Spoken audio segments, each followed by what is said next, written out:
MarTech is no longer just a stack. It's becoming a smart growth engine powered by AI, signals, and real time decision making. I'm Swati Madgaonkar, founder of Kintelect Partners, and today in episode 3 of Rewiring, we decode how the AI first shift is changing everything from targeting to true business impact. There's no surprise in AI's impact on the ad space. So today I have with me Satish Kadu, the founder and CEO of YOptima, which helps marketers turn brand investments into measurable and optimizable business growth. Satish comes with about 25 years of experience across product, platforms, marketing, and investing. During his span at Comly, Yahoo, Microsoft, and also early India investing at Naspers, he's seen MarTech evolve from inside out. Hi, Satish. Thank you so much for making time to be here. So, jumping right in, if we rewind to the phase when programmatic wasn't a buzzword, what was the adtech problem that you were obsessed about solving, and how did that evolve into YOptima? Yeah. Hey, Swati, thank you so much. It's a pleasure to be here on your show. Before I even answer that question, I would say that YOptima is basically an optimization company Okay. in the digital media and marketing space. And so even before it was programmatic, it was actually called real-time bidding, which was the underlying mechanism, technology, that eventually powered automation of media buying and selling. It's like an Okay. automated way of buying and selling media. Okay. Prior to programmatic or real-time bidding, the adtech world was largely revolving around two big giants, Google and Meta, Okay. and then a huge long tail of many ad networks, which are primarily brokers that were connecting media buyers or advertisers with media sellers or publishers. And then YOptima, when we started, we said, hey, why don't we look at programmatic as the third and important performance channel to marketers Okay. alongside Google and Meta, and not just do it for remarketing, which is bringing your visitors back, but bringing completely new visitors to your site or to a store. And that's prospecting in our industry. And that's what we really were focused on. And we are solving the optimization problem Okay. using programmatic for prospecting. Okay. But over the last 5 years, YOptima saw a much bigger gap and opportunity in the market, especially across the world as well as India, which is our home market, where we saw digital branding becoming mainstream. Okay. And the problems that we were trying to solve for performance marketing seemed a lot more pronounced, bigger gaps, more opportunities from a brand marketing standpoint. And therefore, over the last 5 years, YOptima now leverages a programmatic first approach. We don't Okay. only limit ourselves to programmatic necessarily, because ultimately it's about use case, Right. which is optimizing brand marketing spends for fast growing brands or for any ambitious business that's looking at its next level of growth, which invariably needs branding. If you Okay. see, most businesses initially start with product market fit and building up to a certain scale. Right. And at some point, they realize that they need to become a brand themselves Correct. to really challenge the leaderboard brands far more effectively. And at some point, we as consumers trust those brands that really come in our Right, consideration set. right, And so right. branding essentially is the ultimate next lever that marketers look to open up for their next level of growth. That also means you're opening up your TAM, total target market, and all of that with the power of programmatic and optimization, targeting, measurability coming in is what YOptima today focuses on. Okay. Which is we optimize brand marketing spends for Right. ambitious businesses to drive and accelerate their next level of business growth. Fantastic. I think the quantification aspect in every step of it, it makes it easier for brands to also evaluate how they're doing and what their path should be further.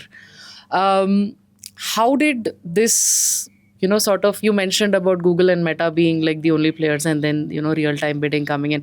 What was the impact that these brands saw, like Google and Meta saw with more players being in the market with the technology shift? Yeah. So, programmatic itself has evolved a lot over the Okay. last 10 years across the world as well as in India.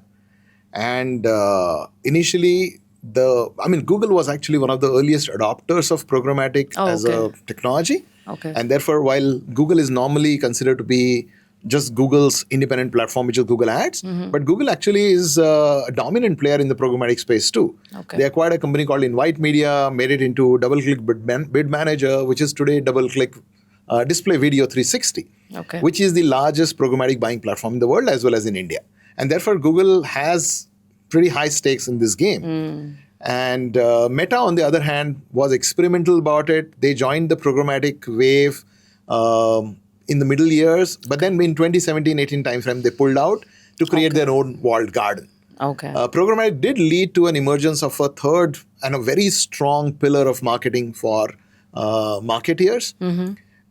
And today, the way it has evolved is it's not like a third pillar anymore, that there is Google and there is Meta and there's programmatic. Today, marketers have realized that programmatic essentially is the foundational platform for their brand investments. Okay. And therefore, it's become a natural choice for a marketer when they're looking at branding investments to leverage programmatic. And their performance marketing happens via Google, Meta, or other platforms. Got it. Okay. Such as e-commerce and commerce media networks or commerce marketplaces, such as Amazon, Flipkarts, or a Blinkits of the world. Right. Well, all of that continues. Programmatic today is almost the default mechanism where large brands and even the upcoming ones are leveraging for optimizing their brand media investments. Imagine a brand ad that you've seen, and if you've seen it only once, you're probably not even going to recall it. Right. Unless the ad made a true impact on you. Right. On the other hand, you might have seen some ads that you've seen for 100 times, and that's actually money wasted too.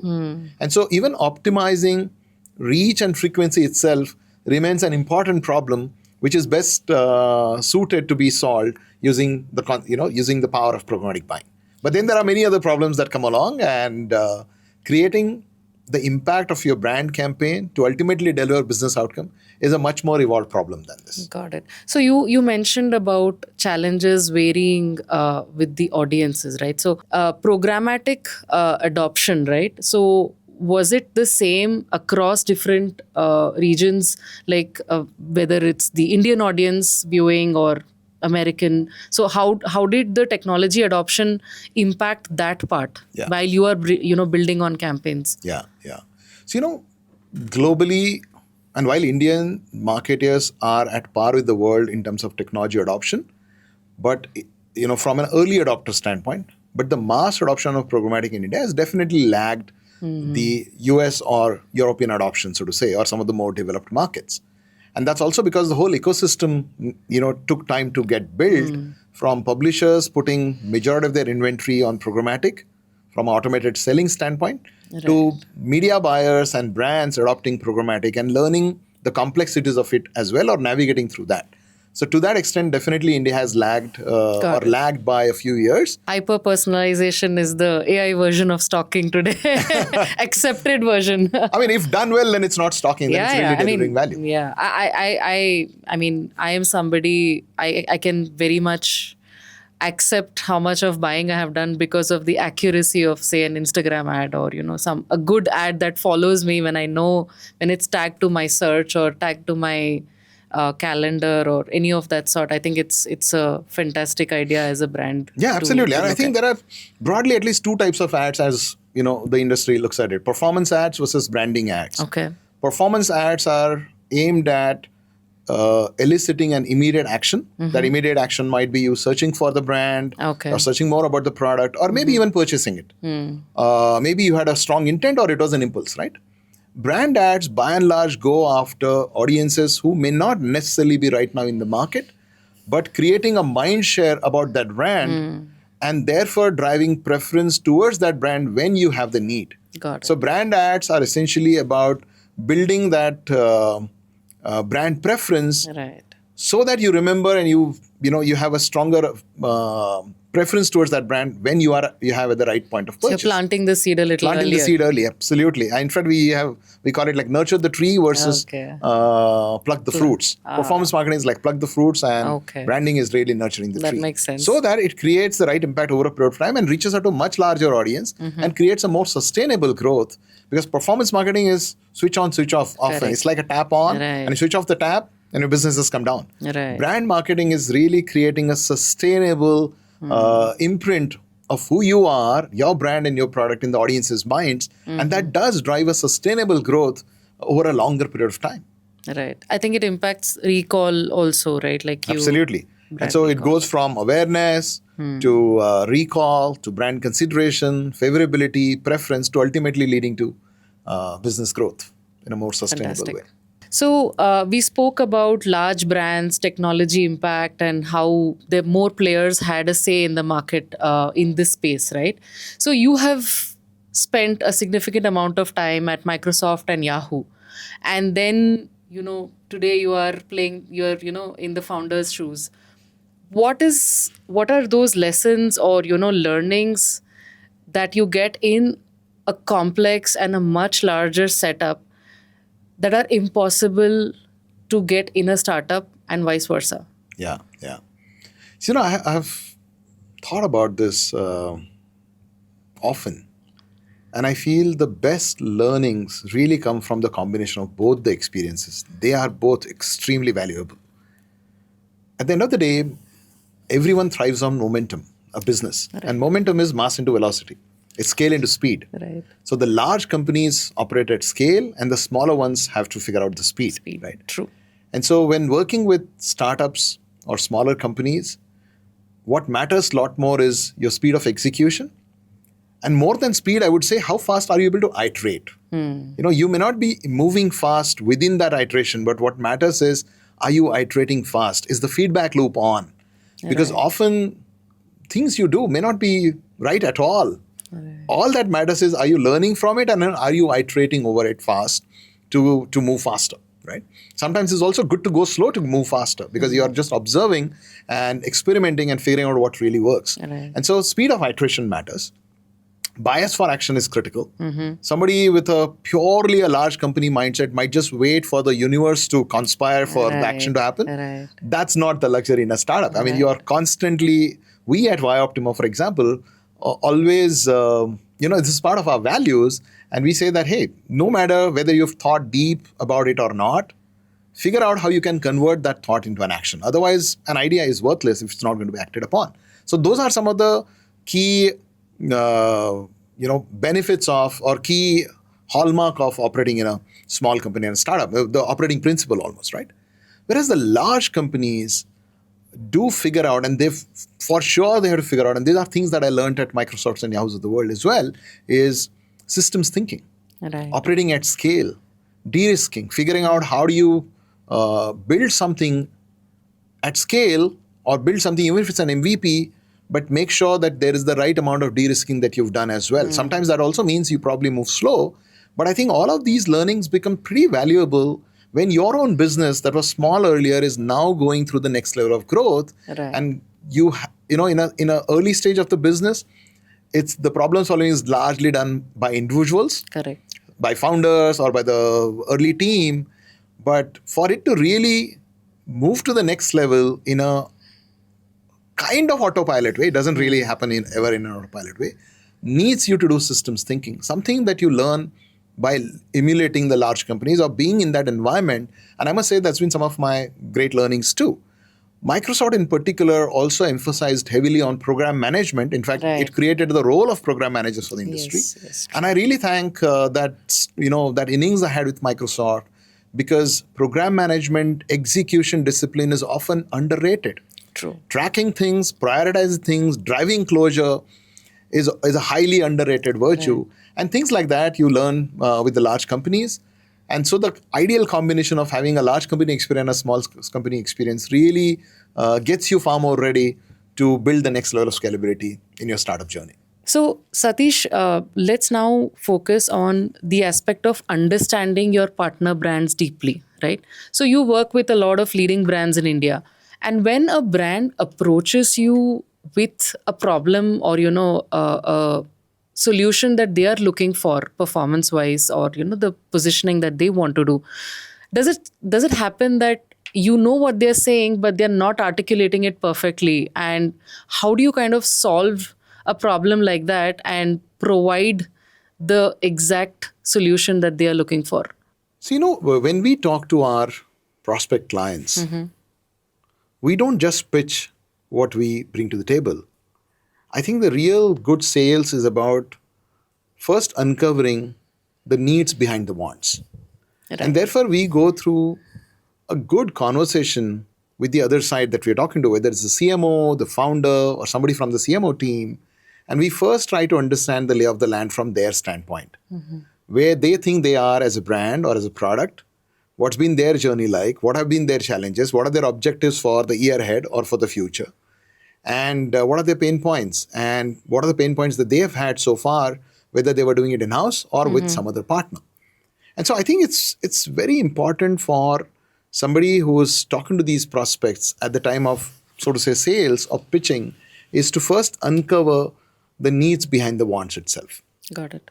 Having said that, left to the brands, they would probably say they are looking for better performance, better efficiencies and economics, or better reporting and better tools and so on.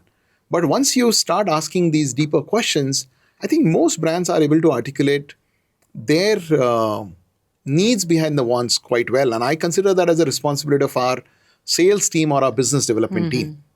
Having said that, ultimately, most clients essentially are looking for greater clarity, insights. And while initially at the time of acquiring a customer, meaning at the time of signing us up, they might put a lot of stress, emphasis on pricing and economics. We know ultimately that what would matter to them is, are they getting the outcomes, and are those outcomes making sense over a period of time? At the end of the day, we've seen that our clients are looking for probably 3-4 key things.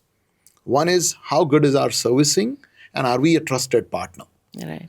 Do we think of their business as if it's our business? Do we think of the monies that they're spending as if it's our money? So that's one.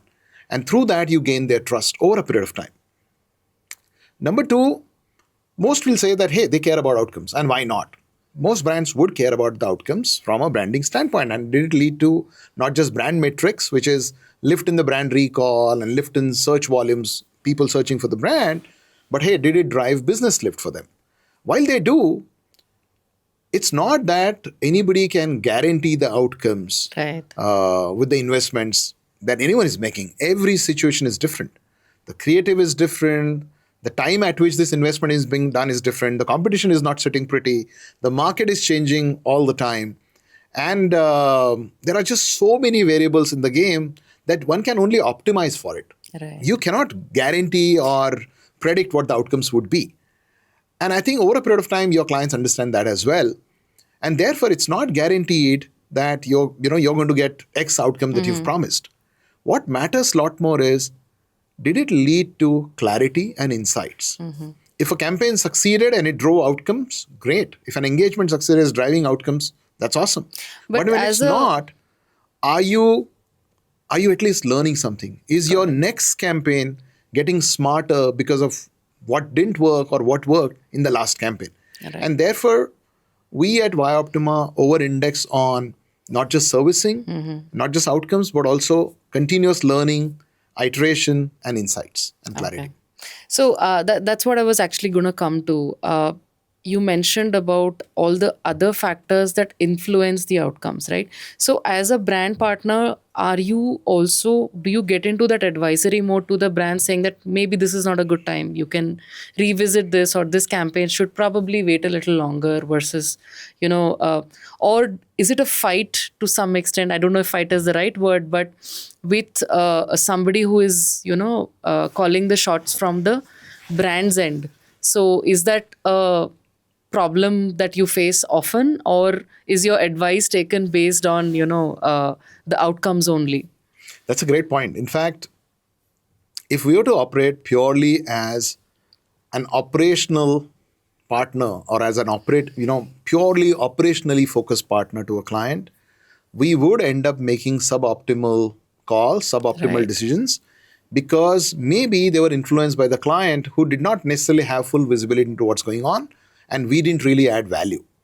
And therefore, far from operating as purely an operational partner, which is what I was earlier alluding to as a master-slave relationship, we really see this as partnership between two companies, each bringing something special to the table. Right. In fact, YOptima succeeds because we don't just operate as yet another agency that's operationally delivering what's being told, but really as a strategic partner that's involved through the entire engagement, in a consultative way, Right. including times when we actually tell the client not to run this campaign. Yeah. There have been times when we've critiqued their communication, or there have been times when we've critiqued the execution itself, saying this execution is not delivering results.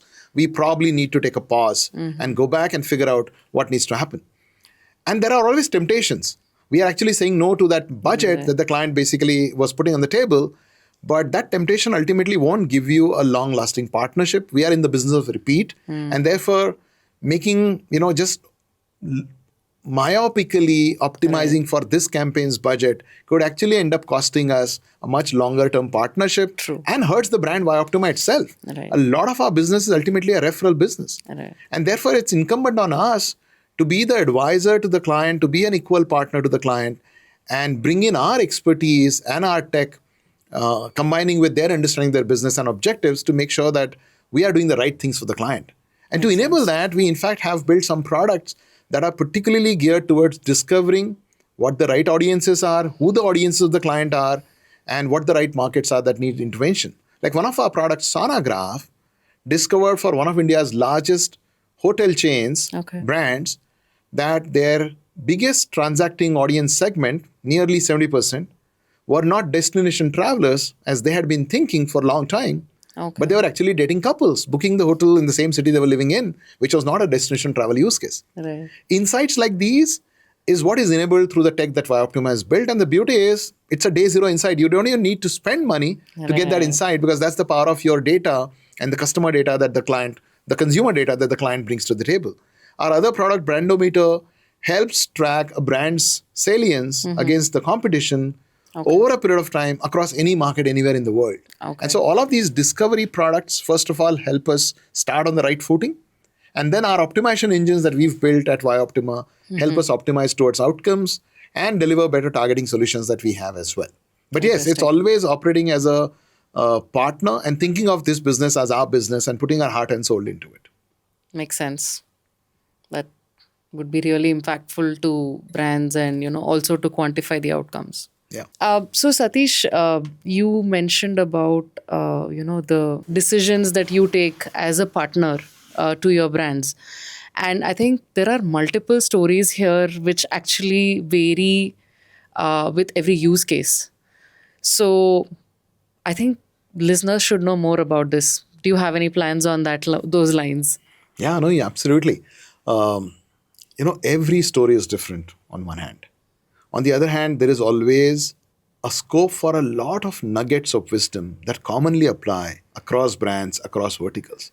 In fact, across engagements and campaigns, we kind of see that there is a good deal of standard wisdom. That's maybe 70% of the problem. And the 30% of the problem is very custom, very, very focused on this brand, not even the category, even if it's the same market, Right. and even the next campaign.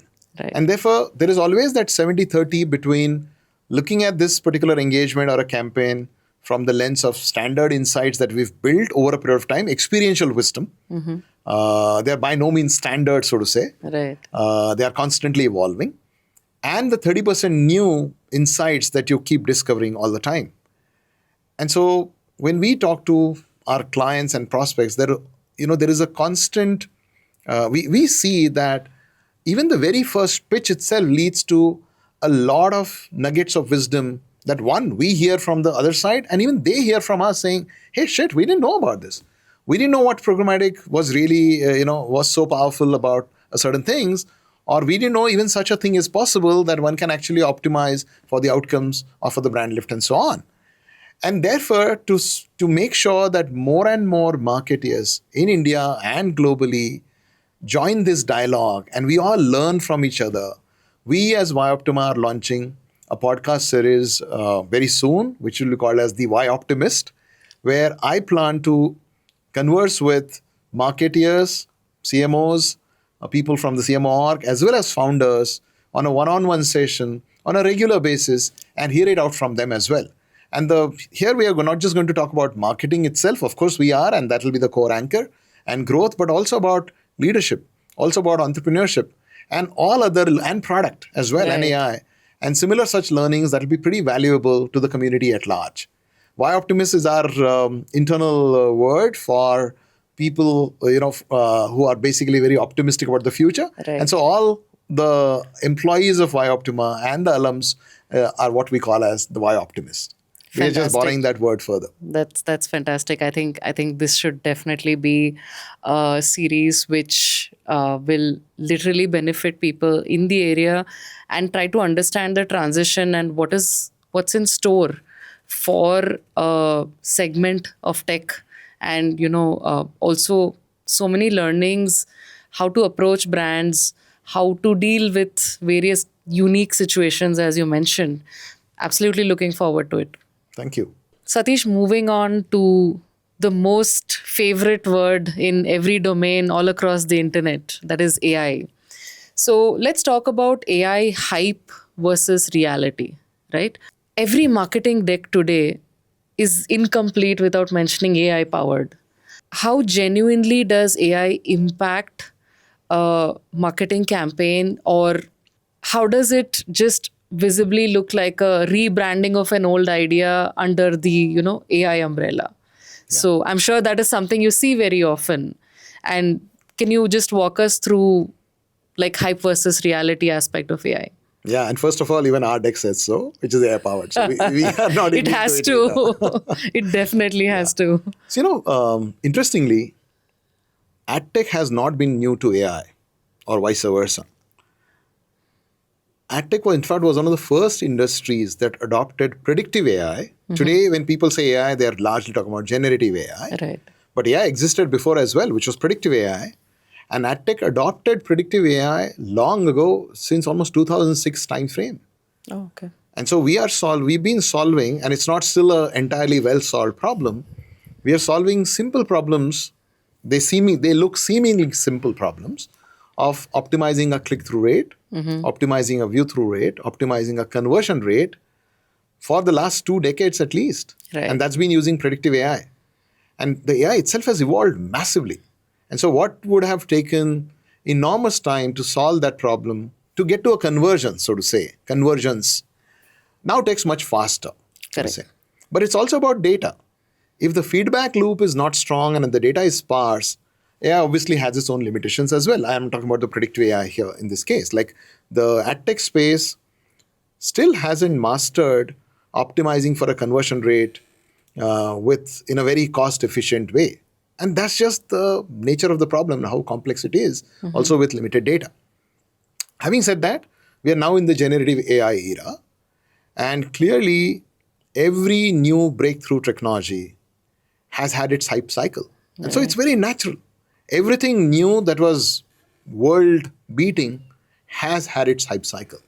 I think we have to just let that be and rather look for the signal from that noise. Right. We at YOptima, and I personally see AI changing things in 3-4 following ways. Number one, in the most simple way, which is accelerating the learning curve for everyone, and you being able to get an output that you're looking for much faster than all the research that you would have otherwise done just a couple of years back. Right. Building a strategy for a new client can be substantially AI aided. But the key thing to keep in mind that I've realized is the endpoints need to be human controlled. What problem to give to the AI and how to QA the Exactly. output of it is still human controlled and expert controlled, so to say. And so the endpoints still need to be human. That's not something that you can still delegate to the AI, at least today, which is defining the problem itself, problem framing itself. So that's benefit number one, which is it accelerates what you meant to do now much faster because the entire world's knowledge in a synthesized way is with you now, as Right. opposed to pre-Gen AI, where you had to analyze through all of it and synthesize it yourself. Now today's AI, Gen AI, So the can actually fodder bring it is all much together. better now. Yeah, it's synthesis. It's Right. not just analysis. Often analysis is overrated, synthesis is underrated, but too much of analysis is analysis paralysis. AI actually gives you a synthesized version. And you, as a human expert, need to do a pretty good job of deciding what to accept and what to not. Sometimes AI hallucinates as well. That's benefit number one. The second use case that we've been seeing and internally using AI for is vibe coding. Right. AI has given wings to product and business people and founders to really bring their ideas and pain points to life like never before. Right. What used to take traditional engineering teams months to do today can happen with vibe coding in days or weeks. And we've literally done that in the last 1 year. Right. And so I think vibe coding is here, and it's fairly effective in at least building the MVPs and the version ones and get your ideas validated and then take it to your engineers to make it scalable and operable at that scale. The third thing is Gen AI in the products itself. Like one of our products, Brandometer, leverages Gen AI to scan through millions of search keywords to figure out the right context. And then that actually is powering the brand salience that we do Okay. and track across brands, across markets, across competition over a period of time. So that's Gen AI straight into the product. Going ahead, we do see that behind that hype that would still be there and over a period of time it will die down is a pretty powerful system that you can leverage to automate a lot of stuff, whether it's workflows that are fairly complex or automate things that are fairly repetitive for humans and sometimes with very error prone, and human error can creep in easily. And Right. Gen AI actually just killing that all. I think those are all going to happen. Where its hype is probably is where if one were to rely on AI to even define the problem itself. Right. And so I would like to believe that so long as, AI is very, very empowering to people who know what they're looking for. And if you can actually bring in your subject matter expertise and understanding the market and understanding the pain points, then AI is just so liberating. We were talking about the nature of the data, right? The amount of effort that goes into packaging it and making it useful is now much lesser, almost minimal. Does that also cause problems in terms of, what's real, what's not? We see so much content online, which is it's unbelievable to Yeah. identify what is real and what's, and in a space like marketing and brands, it's very hard to is that a problem that you think you need to address, or uh, just get along with? Because I also see brands utilizing AI so well in altering timelines, putting out advertisements which are so relatable, just relatable to something trending in that week. Yeah. So the impact is phenomenal, right? So does that create a challenge for you as someone who is quantifying all these aspects? So, for us, AI is our partner. Like for us, Right. AI is an assistant, and we look at AI as an assistant that's controlled by humans, and that's driving great results, so long as it's controlled by humans at both the endpoints, starting point as well as the finish point.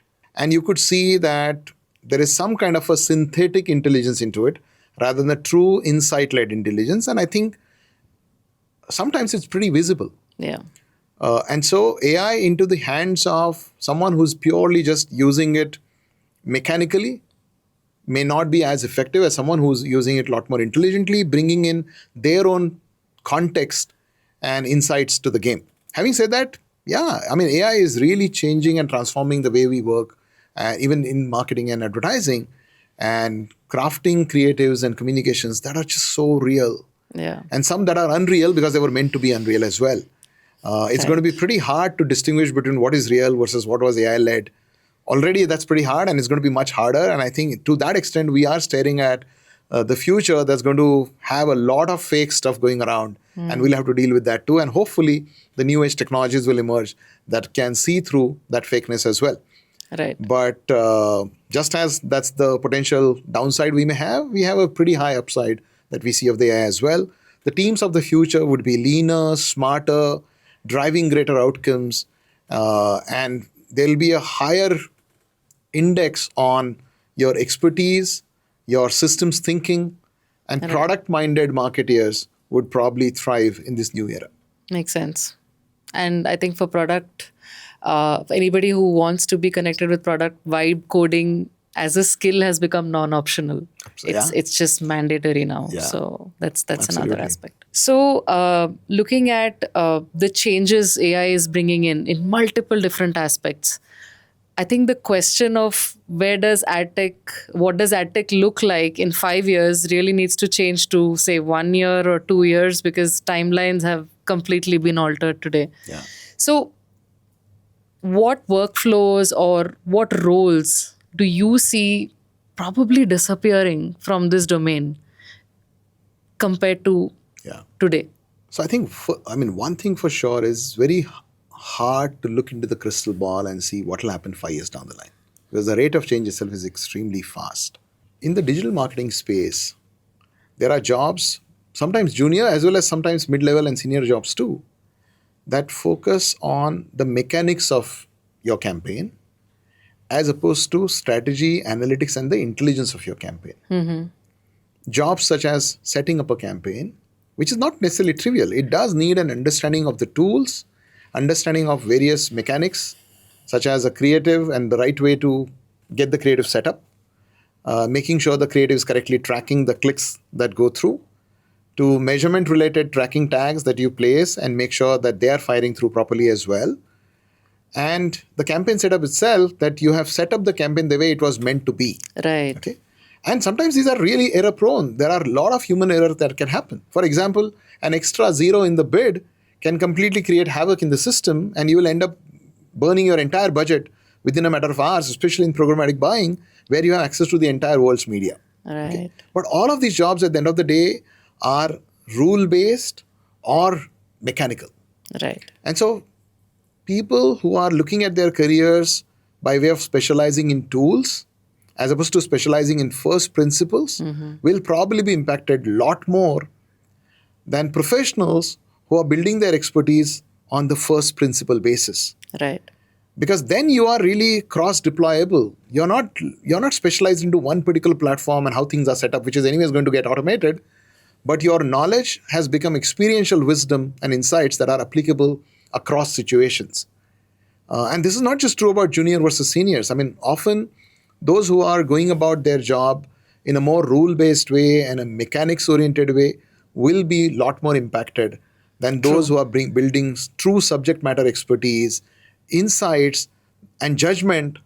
And that basically means that there is no one right answer to that situation. And Right. therefore, your ability to apply and connect the dots in those situations will help you stay in good stead with AI still coming in after a lot of other jobs. For example, the analytics report of your campaign shared a certain insights and recommendations, and you still need to make a decision around which way you want to actually implement it.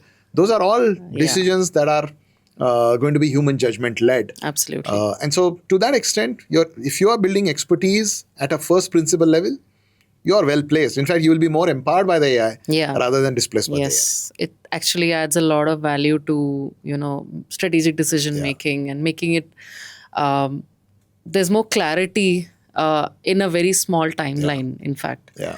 In fact, complex workflows, for example, that are fairly complex but otherwise rule-based, they're going to get automated pretty soon. Yeah.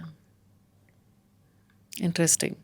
So what would be like your key takeaway for brands who are setting up, getting started, or they have finished the first part of their story and they're at the crux of, scaling up, and how it's very overwhelming, right? There is so much of information available, and AI has brought this whole DIY aspect to every single thing. For example, an influencer marketing a product is suddenly to some extent quantifiable, but very popular. So a brand that is trying to build, irrespective of scale, right? Whether it's, a certain service or a product, it's very overwhelming for them to understand where to start off. Yeah. Where to start off that scaling, that, self product placement journey. So what would be your takeaway as advice to them? Yeah. A couple of things. I would say we do come across marketeers and brands that are overdoing what has been working for them, Right. overdoing it to a level where it stops working for them. For example, over investing in performance marketing to an extent where performance marketing is literally poaching away your organic audiences. It's just missed attribution. It's just attribution stealing, for example. And you're doing it because you've seen performance marketing working. Right. It worked in the past, but you have done it over and over and over so much now that it's actually not leading to any true incrementality. You stop the performance marketing and your results will not go down. In fact, there was the classic case study of Airbnb that stopped their performance marketing in 2021 and the traffic came back despite that. Okay. 95% of the traffic was back on the site. And that was the power of the brand.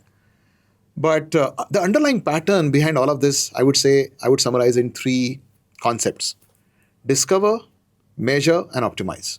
Okay. Discover means unlock the power of your customer data, your 1P data, as we call it in our industry, first party data, meaning your customer's data. Data here simply means their identifiers that you know and you have handled on in a privacy safe way. Got it. This is data that your customers have shared with you. Unlock the power of that, go back, analyze that data, and see what unique patterns emerge out of your customers that are high value customers to you versus customers that are repeat but may not be as high value versus customers who are not even coming back. Right. Put meaningful investment in analyzing that data. We at YOptima, for example, have Sonograph, which is geared towards understanding, unlocking the power of that 1P data to know who your customers really are. The example I had quoted earlier about the hotel chain. Right. Another one is about one of the world's largest domain registration platforms, where Sonograph revealed, much to their surprise, that 80% of their transactions were not done by the customers they thought were their customers, which is small and medium business enterprises. But they were actually done by web designers and SEO Right. professionals hired by the non-tech savvy SME market that India Right. was. And so unlock the power of the data that you've got.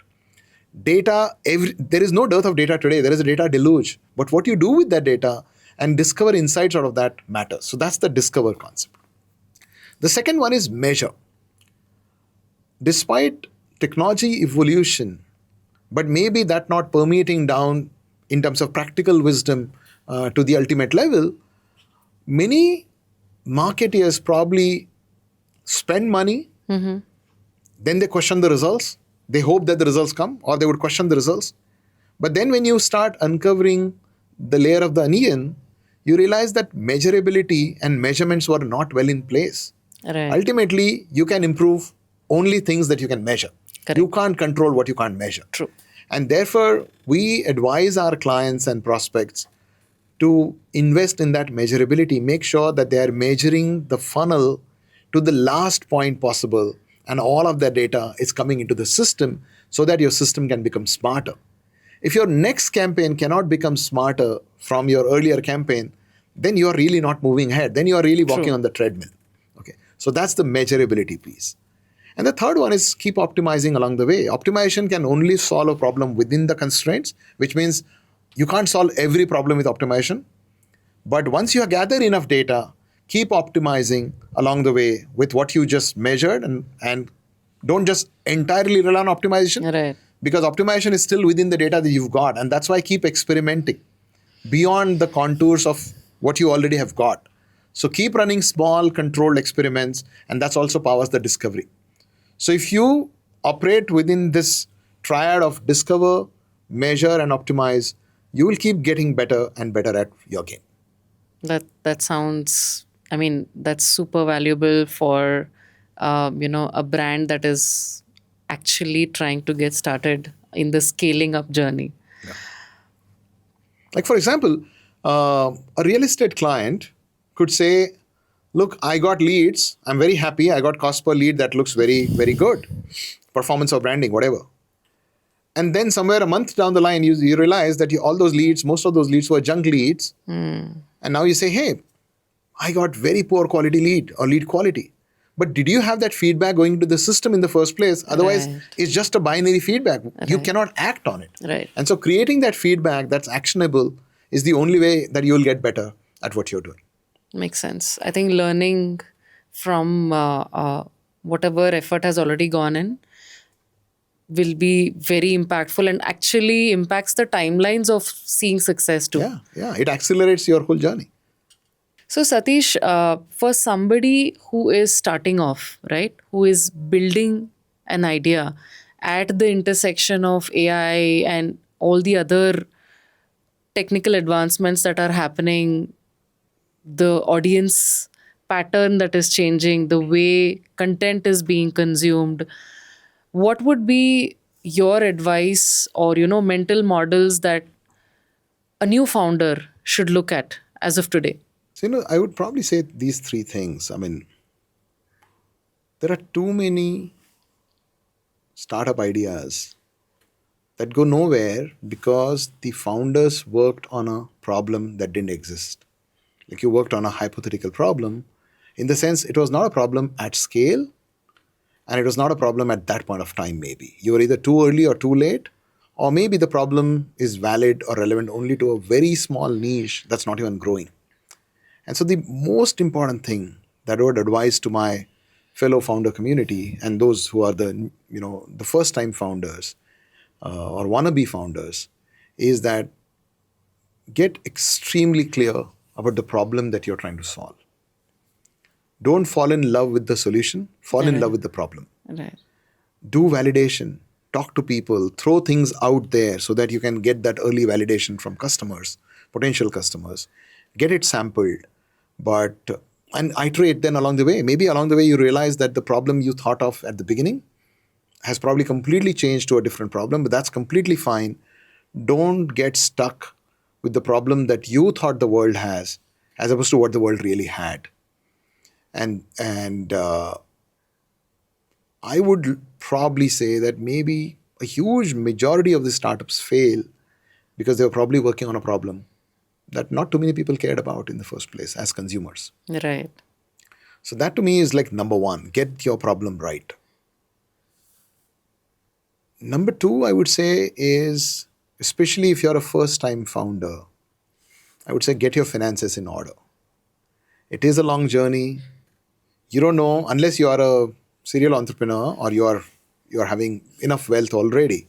But if you're a bootstrapped entrepreneur or you don't know when the next funding will happen, then get your finances in order because you at least want to make sure that you have a runway of roughly 3 years, and not just for yourself and your family, but also for the team Right. that you're going to build. And if you want to build an A-class team, they are going to need some money as well. Of course, you will probably give them stock options and whatnot, but you get your finances in order because that's another reason that leads to cutting short of an entrepreneurial journey just because you got run out. Okay. Right.